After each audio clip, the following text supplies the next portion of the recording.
You are watching Matt's Minis, a Louis Lafleur program. This is a free episode available due to the graciousness of Mr. Lafleur himself. Please support the Patreon at www.patreon.com/LLPQ to watch all Matt's Minis episodes, including ones from past seasons, and other wonderful programs.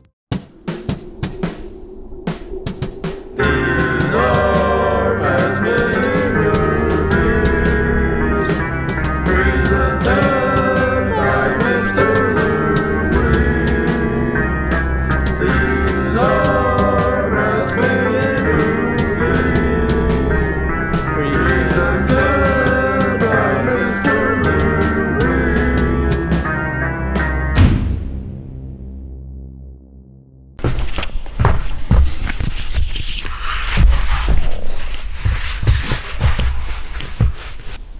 Hello, welcome to another episode of Matt's Minis, presented by Mr. Louis Lafleur.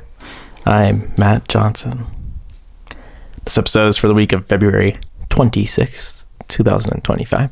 First movie of the week is called The Stepford Wives by F. Oz, 2004. The remake of The Stepford Wives, of which I've never watched the original, by Mr. Yoda, directed by Mr. Yoda himself, with the Matthew Broderick and Nicole Kidman. For those who don't know, this is like a family moving to the suburbs where all of the women are like robots or something. That's basically the movie, which I already kind of knew the premise, even though I never saw the original. I don't know. I guess I never knew what the vibe of this was going to be like, or the original one. I still don't, I guess, for the original one. If this was going to be like horror, comedy, or neither, or both, or whatever. And I guess it's kind of both, mostly just comedy. Is it just because Matthew Broderick, like, you know, we watched him as Ferris Bueller as being a child, which he probably already was, 25 or something. I have no idea how old he was. But I just can't picture him as an adult, you know? Does he have baby face? Yeah, he's just like a super insecure big baby husband who has a Nicole Kidman as the controlling, money-winning wife, and he's like, can't handle that, you know? And that's what leads them down the path. You know, all the guys there turning their wives into machines, basically. I guess they're not really fully robots or whatever. They're like are the women, and then they're brainwashed. I think there's like nano machines in their brains, turning them into say yes people. Very goofy. Everything was extremely on the nose. Obviously, Christopher Walken also showed up, and he's like the ringleader of all of this. It's kind of funny, I guess. Him and Glenn Close. There's some funny stuff, but overall it's just, you know exactly what it is, and then it's kind of stupid.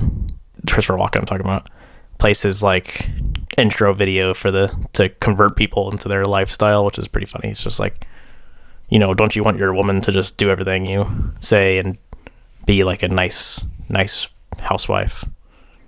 You know, that's what I'm talking about with the on-the-nose stuff. To my Matt's Minis movie-mobiles in the movies, this Stepford area is for the very rich.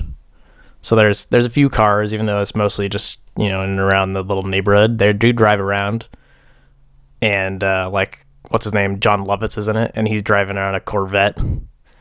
And like a bunch of people have Range Rovers and Navigators. There's like this one scene where Nicole Kidman goes to meet up with all of the other wives.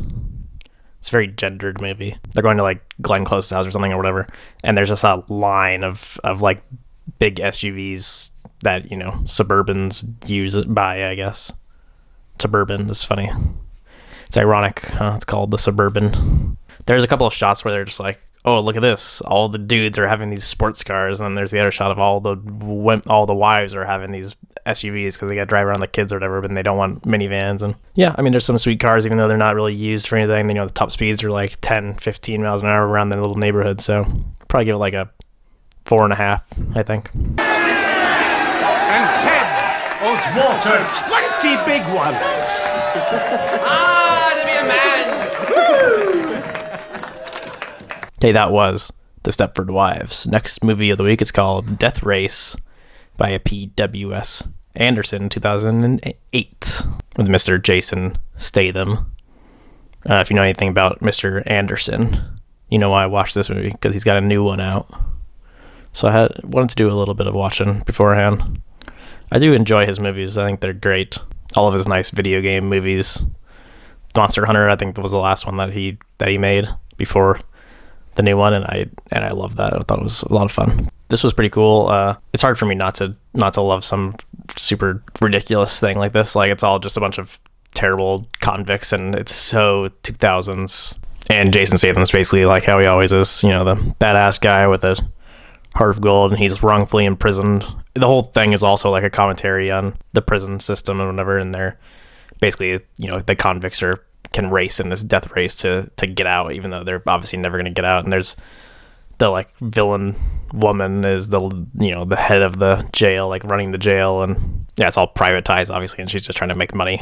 A lot like Gamer, which I talked about earlier, but I think I like Gamer more. This was fun, but it wasn't as subversive, so that's what Gamer really had going for it. But as you could guess, there's some sweet stuff with the mobiles, so let's get to Matt's Minis moving mobiles in the movies. Let me start with the downside first, because it's how unfortunately Jason Statham's souped up car is a Mustang, which is not my favorite of the sports cars.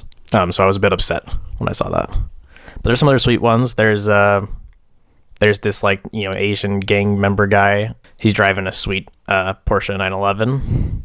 Let's see some of the other souped up cars. We got of course, the Dodge Ram that the main competitor is using, the BMW, Buick, Chrysler, a Jaguar, and a Pontiac Firebird Trans Am.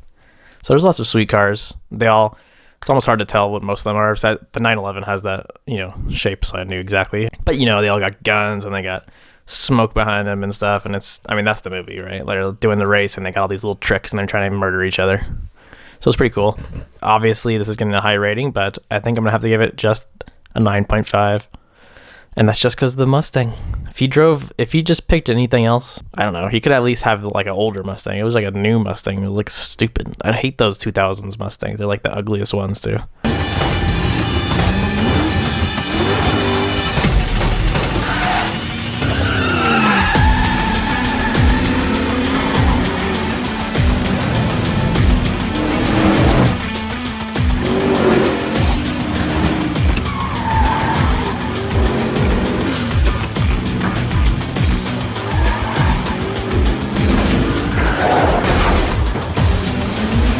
Hey, that was Death Race. Next movie of the week is called A Fish Called Wanda by Crichton, 1988, with Jamie Lee Curtis and Kevin Kline and John Cleese and some people. Very, very English movie with a couple of Americans as the leads. I had seen this before, but it's been at least probably 15, 20 years, but it was one of my dad's, I would say one of his favorites, but I'm not really positive. I'd have to talk to him about it, but I know he liked this one a lot. It's pretty fast-paced, and I think it's hard to keep up with the plot, probably, if you're just a little boy like I was. Maybe not a little boy, I don't really remember. Kevin Kline was obviously pretty funny. Did he really win an Oscar for this? I swear it said it in the Criterion channel as the synopsis, which would be insane. Because he even dropped a couple of slurs, I think. I mean, it's the 80s, so they didn't give a fuck, but his, like, British accents and roasting of the English was pretty funny. This was also written by John Cleese, I think, and his character is it's probably the best part, I guess, just the lonely old man that falls for anything and immediately falls in love with Jamie Lee Curtis just for giving him like any attention, you know. And then we see some of his family life, and it's like, yeah, this is understandable. The uptight English falling for the sexy American, you know. I mean, she's just a con man, and it's clear that she's done this a million times before. Oh, also that other English guy, which I don't remember the actor's name, but he has like a stutter, and Kevin Kline just is continually making fun of him the whole movie. I just feel like you wouldn't be seeing that these days, you know. Can't make this movie today, you know, one of those. Right, to my Matt's Minis moving mobiles and movies. So they do have a little heist in the beginning, and the getaway car is a sweet Mercedes. I'm feeling like there was a chase scene, but I can't remember exactly what it would have been. There's also a 2-door convertible Mercedes, a Jaguar, as they would say, a couple of motorcycles. So a lot of vehicles in the little Lundy area. Getting hard for me to remember exactly the scenes that everything was going on in, but maybe I'll give it like a 5. Are you totally deranged?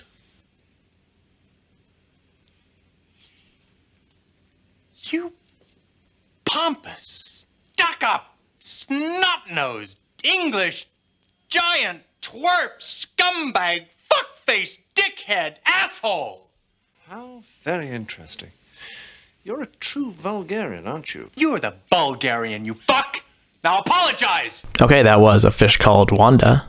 Next movie of the week is called Dreamaniac by DeCoteau, 1986. A few 80s movies in this week. DeCoteau, infamous director of what some people might call some of the worst movies ever made. He's big in the wrong verse, the wrong roommate, the wrong mother, the wrong whatever, wrong everything. I think he also made those like Stalked by My Doctor. He has a bunch of Eric Roberts stuff. I feel like I might have talked about him, but because I love watching the terrible C-D level movies with Eric Roberts. Yeah, I've watched more of his like newer movies. This was like literally I think this was the first movie he made after making, like, he started in porn and gay porn. I'm pretty sure he's gay, and you could tell watching this movie, let me say. And he made a few pornos, and then this was his first like real movie, and it is the least like thing like a movie you've probably ever seen. It's basically about a succubus in this like frat / sorority party house, just killing college kids. And also the main character is like this metalhead, heavy metal guy, and he would talk about how he's writing the lyrics, and that's the big deal. He's basically like the one that's falling for the succubus, I guess. Well, everybody else does too, but they get killed, but he doesn't, and it's I couldn't really tell you about the plot too much. What was very funny was that so many of the scenes, I mean, there's lots of like almost sex scenes, he makes this after making porn, and kind of makes like a softcore porno with a succubus killing people.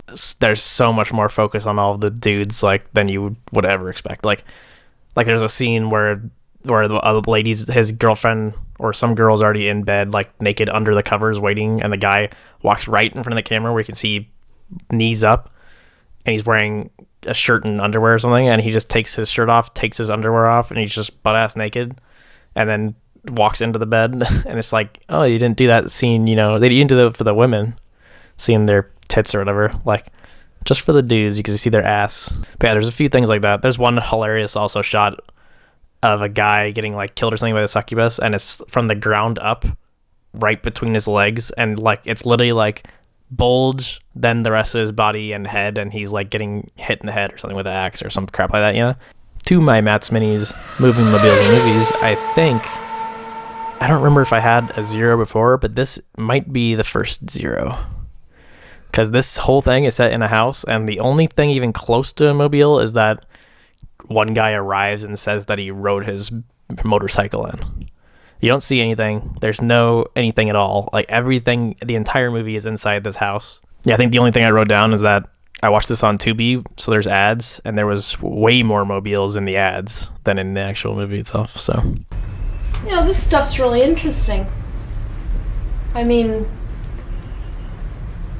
Bewitched was my all-time favorite TV show.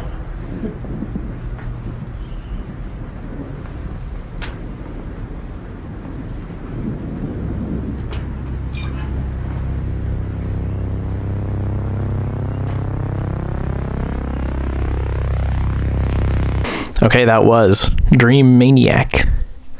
Next movie of the week is called Hard Ticket to Hawaii by A. Sidaris, 1987.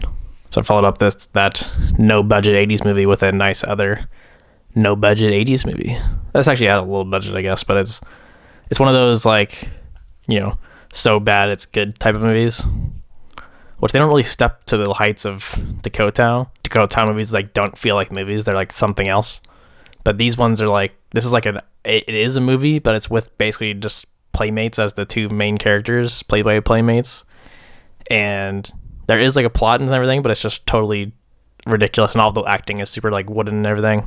But yeah, this was a lot of fun. It was also really funny watching this right after Dreamaniac, because it's basically the same but the opposite, like another kind of bad low budget movie, but instead of like all this strange focus on the guys in this movie, every time you see one of the playmates or even just a woman in general, like her tits are coming out. Basically, it's basically a guarantee. and they'd be wearing like, you couldn't even really call them shirts a lot of the time, you know, it's like a rag that they tied where it's just waiting, they're just waiting to bust out, and they do. And then sometimes they'll go into the scene and they'll have nothing, like they'll be in a hot tub and they're just wearing nothing, and it's just like, that's just the movie. So it's funny, it's almost like, I mean, you can't even call it like a softcore or anything, it's not like they're even having sex, but they're just topless just for half the movie, which is just so funny. Yeah, there's a couple of great, hilarious scenes, of course. There's like this snake that's infected snake that's killing people that's like very obviously just a hand puppet, and they'll show it, it'll just come into screen, and it's like, you know, it's just like this, not moving at all, but it's making some noises or whatever, and it's just like, and then it attacks people where it's just like thrown at them, and then they, I don't know, they start oozing everywhere. And yeah, also it did seem like it was very much shot on location in Hawaii, so I'm sure they had a lot of fun making this movie. To my Matt's Minis movie mobiles in the movies. So they do ride around on a little private jet, the Playmates, they're flying this thing. There's Jeeps aplenty. This is like one of those, like, you know, it's badass. This movie's like badass and tits. It's like the ultimate man, heterosexual man movie, you know? There's also this very sweet, like little Subaru truck thing that's in this, probably the most infamous scene, I would have to say. It's like a rich bad guy, you know, with a yacht, and he flies a little drone that's delivering drugs or something. No, it has little diamonds. It's so funny. It's like this cute little helicopter drone, which is like the 80s, obviously, so it's not like a drone that you expect, but it looks like a little mini helicopter, and they open it up, and there's got little boxes with a bunch of diamonds in it, which is so good. But the boat also is called the Malibu Express, which was the name of this guy's, another one of this guy's movies. I think with these Playmates, that's probably just Tits the movie, you know. A lot of mobiles, a lot of sweet mobiles. I think I'd probably give it like an 8. Hey, let's have it. This is for the Molokai cops.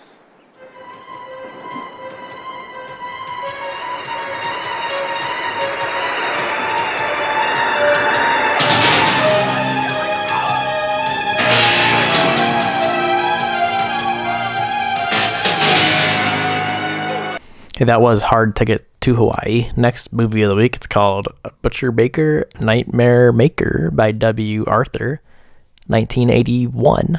I mean, I've seen this movie around. I didn't really know what it was, but I know it's just some horror type movie, you know? With the title, like, kind of was expecting something gorier, more ridiculous, but it's almost like this, it's like this really low-key, almost Oedipal, like, story of a crazed woman, basically. It gets there so slowly, and it has just a great build-up, and there's just like, okay, there's like a couple of people dying, and like there's like a main, it's like also a teenager is like the main character, and there's all this stuff about like his, you know, his parents died early. His parents die in the beginning of the movie, and then it flash forwards 15 years, and they die in this horrific accident. I don't want to give away too much because I think this movie is really good. Highly recommend. It also seems like one of the probably very earliest movies that isn't like a full gay movie that has like a gay guy that's like, he's like a good influence, and he's like a father figure to this kid who has a totally fucked up life and family, and then this fucking policeman who's harassing and antagonizing everything and building this whole fake case up in his head, who he thinks that there's like this gay coach who's turning all these kids gay and also causing them to like kill people or something like that. And yeah, it's interesting the way that sexuality is portrayed here, giving us like the fucking early 80s, you know. You would expect the majority of people watching this are more like the cop than they are like the coach, you know. To my Matt's Minis movie mobiles in the movies.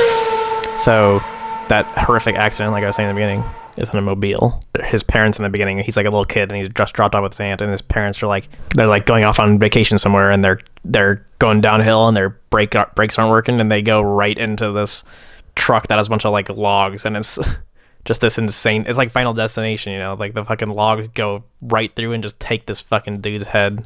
The main dude, who I think must be like 17, I think he is, and he's driving around a little motorcycle that's pretty sweet. It's literally just like a little dirt bike that you probably should not be driving around. Yeah, there's a couple like, you know, just little cop cars and stuff, and just because of the opening car scene, I'll probably give it a 5.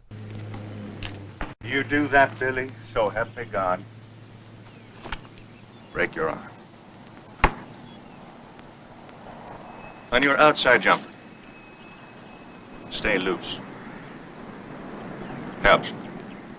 And your wrist, keep it limp-like. That shouldn't be too difficult for you.